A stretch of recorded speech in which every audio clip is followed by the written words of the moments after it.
തിരൂരങ്ങാടി മുന്നിയൂർ ഗ്രാമപഞ്ചായത്ത് മഴവില്ല് 2K25 അംഗൻവാടി കലോത്സവം Abdul Hameed master MLA ഉദ്ഘാടനം ചെയ്തു. മുന്നിയൂരിലെ 44 അംഗൻവാടികളിലെ കുട്ടികളുടെ വിവിധയിനം കലാപരിപാടികൾ അരങ്ങേറി. തലപ്പാറ ഷാദി ലോഡ്ജിൽ നടന്ന കലോത്സവത്തിൽ മുന്നിയൂർ ഗ്രാമപഞ്ചായത്ത് പ്രസിഡന്റ് NM സുഹറാബി അധ്യക്ഷത വഹിച്ചു.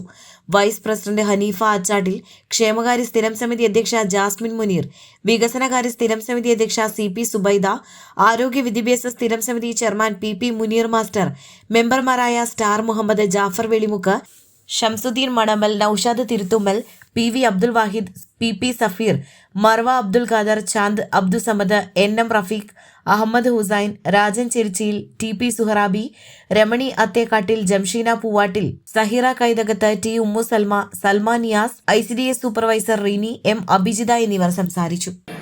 നമ്മൾ ഇത്തരം കലോത്സവങ്ങളൊക്കെ നടത്തുന്നതിന് മതിയായ ഫണ്ട് വകയിരുത്തുവാനുള്ള ഒരു അലോട്ട്മെന്റ് ഒരു പ്രൊവിഷൻ നമുക്കില്ല.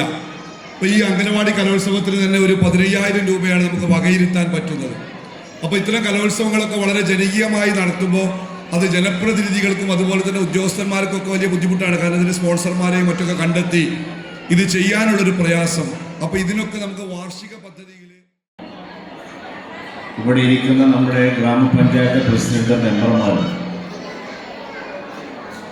അവരെ സംബന്ധിച്ചിടത്തോളം അവരുടെ കാലാവധി അവസാനിക്കാൻ പോവുകയാണ്. അടുത്തൊരു കലോത്സവം നടത്താൻ അവർ ഉണ്ടായിക്കൊള്ളണമെന്നില്ല. പക്ഷേ കഴിഞ്ഞ 5 കൊല്ലക്കാലം